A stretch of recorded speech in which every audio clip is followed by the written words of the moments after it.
Peut-être avez-vous déjà entendu des histoires de personnes qui ont gagné des fortunes à la loterie, ont profité de périodes d'opulence et, en peu de temps, ont tout perdu, retournant à la pauvreté. Ces histoires sont impressionnantes, mais ce qui peut être encore plus surprenant, c'est que quelque chose de similaire peut arriver à des pays entiers. Nauru en est l'exemple parfait. Une petite nation qui, à son apogée, était considérée comme la plus riche du monde.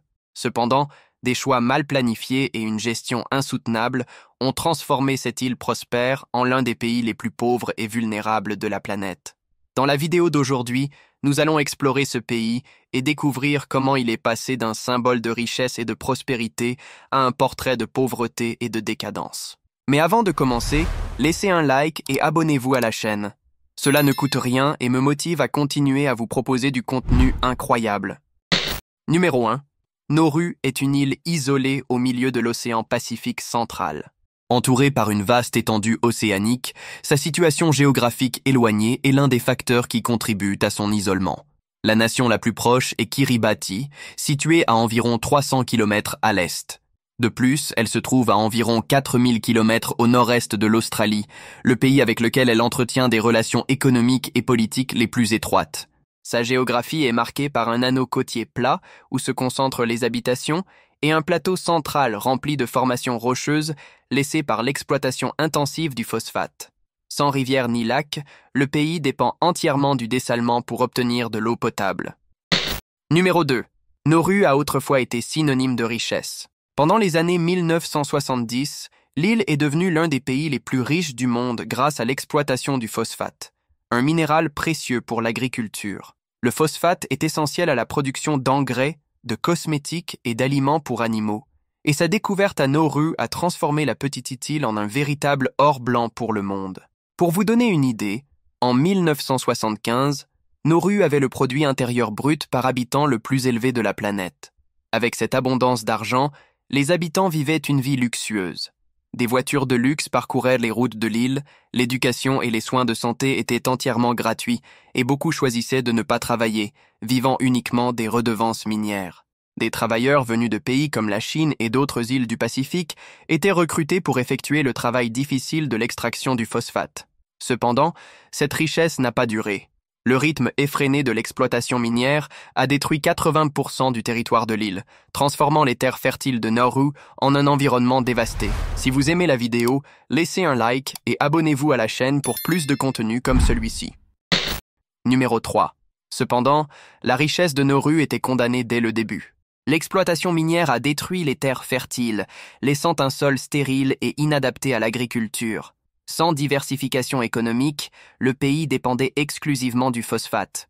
Lorsque les réserves ont commencé à s'épuiser dans les années 1990, Nauru a connu un effondrement économique. L'exploitation du phosphate a également laissé le territoire de l'île parsemé de trous pouvant atteindre 15 mètres de profondeur et de pics calcaires disséminés sur toute la surface. Les températures moyennes ont augmenté jusqu'à environ 30 degrés Celsius. Avec l'épuisement du phosphate, le gouvernement a tenté de transformer le pays en un paradis fiscal, mais cela s'est soldé par un échec en raison de la corruption et de la mauvaise gestion. L'économie s'est effondrée et les propriétés situées à l'étranger, achetées pendant l'ère de prospérité, ont été revendues. La faillite de la Banque centrale de Nauru a symbolisé l'ampleur du désastre. Numéro 4. Avec une superficie de seulement 22 km², Nauru est le troisième plus petit pays du monde en termes de territoire, derrière le Vatican et Monaco. L'île est si petite qu'il est possible d'en faire le tour en voiture en moins de 30 minutes. Tout à Nauru est proche. Les plages, les maisons et les bâtiments administratifs sont à portée de main, créant un environnement compact et unique. Cette proximité se reflète dans la vie quotidienne de l'île, où la communauté est unie et étroitement liée. Numéro 5. Avec environ 10 800 habitants, Nauru est l'une des nations les moins peuplées du monde. Sa population est majoritairement composée de Nauruans natifs, mais comprend également de petits groupes de travailleurs étrangers venus de pays comme les Philippines et la Chine. La densité de population est élevée, presque tous les habitants vivant près du littoral. Bien que le peuple nauruan soit connu pour son hospitalité et sa joie, la qualité de vie sur l'île a considérablement diminué ces dernières décennies, et de nombreux jeunes cherchent des opportunités à l'étranger, ce qui entraîne un appauvrissement culturel progressif. Numéro 6. Nauru possède l'un des taux d'obésité les plus élevés au monde.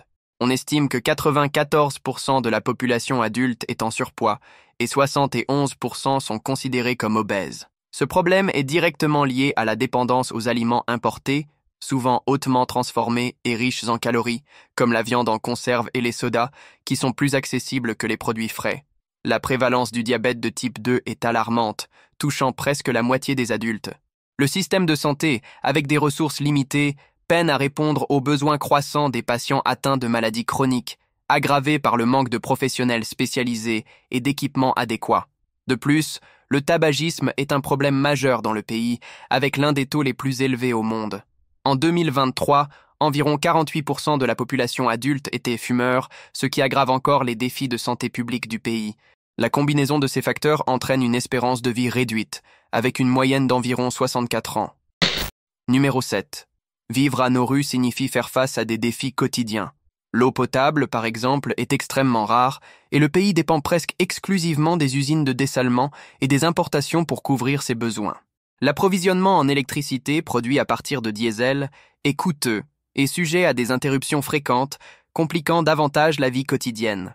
En outre, l'accès à Internet est limité et cher, et les services de base comme la santé et l'éducation rencontrent d'énormes difficultés.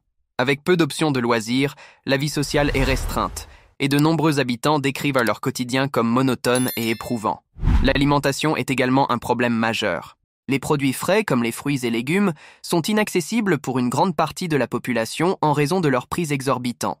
Pour vous donner une idée, un simple chou-fleur peut coûter 18 $ australiens, tandis qu'une pastèque atteint 60 et 1 $. En alternative, les rayons des magasins sont remplis d'aliments ultra transformés et rejetés par les marchés occidentaux, comme des conserves de dinde contenant jusqu'à 75% de graisse, vendues comme des produits ordinaires. Cette réalité illustre les difficultés d'un pays qui lutte pour survivre dans un environnement isolé, où les ressources naturelles sont limitées et les coûts d'importation rendent la vie quotidienne particulièrement difficile.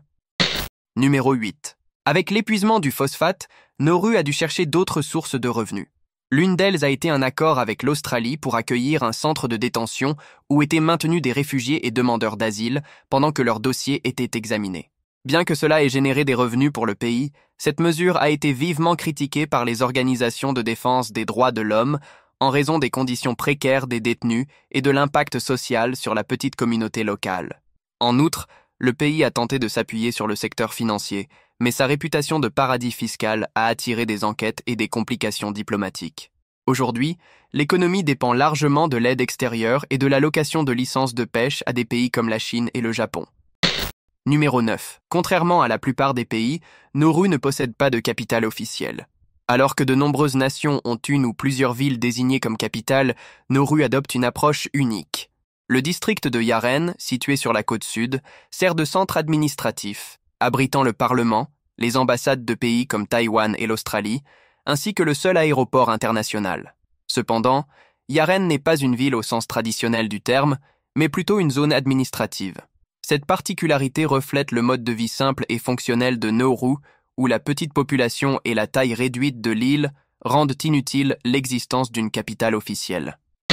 Numéro 10. Avec seulement 30 km de routes asphaltées qui font le tour de l'île, explorer le pays est rapide et facile.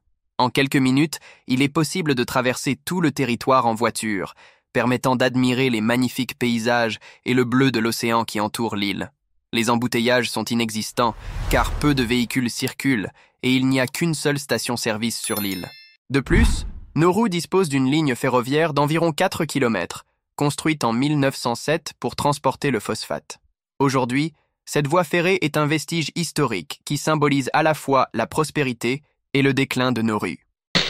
Numéro 11. Avec ses paysages tropicaux, ses plages de sable blanc et ses eaux cristallines, Nauru pourrait facilement figurer parmi les destinations touristiques les plus recherchées du Pacifique. Cependant, son isolement extrême et les nombreuses barrières logistiques en font l'un des pays les moins visités au monde.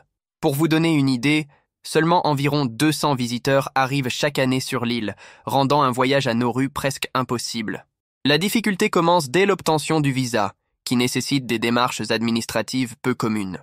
À cela s'ajoutent les vols rares et coûteux, opérés par une seule compagnie aérienne, ainsi que l'absence d'une infrastructure touristique développée. Moins de 15 000 personnes ont mis les pieds à Nauru au cours de toute son histoire, rendant toute visite sur l'île un privilège rare, réservé aux aventuriers en quête d'une expérience véritablement exclusive.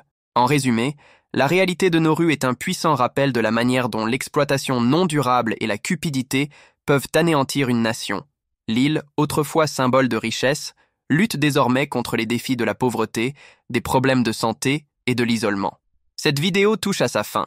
Dites-nous ce qui vous a le plus marqué. Si vous êtes arrivé jusqu'à la fin de cette vidéo, laissez un like et abonnez-vous à la chaîne. Cela m'encourage à continuer à vous apporter plus de contenu.